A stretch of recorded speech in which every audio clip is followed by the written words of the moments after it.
Here's where it becomes so obvious why Roe versus Wade was such an important decision in this country.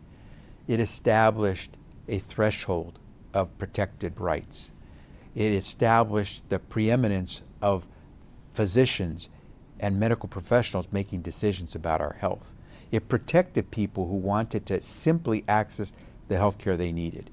When Roe went away, it wasn't just abortion that was struck. It was our access to health care, period. It was our personal freedom, our autonomy to make healthcare decisions that was stripped from us. And so when you talk about all these questions, legal questions about how you determine when and where a woman can access certain healthcare rights, those decisions should be determined by the people who studied those aspects of health and know best. That will not be politicians.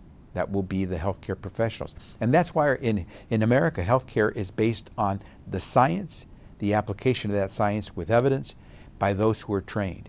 And they're the ones that should be making the decision if you should be accessing certain types of healthcare. And abortion is healthcare. Contraception is healthcare. Birth control is healthcare. And we should recognize that.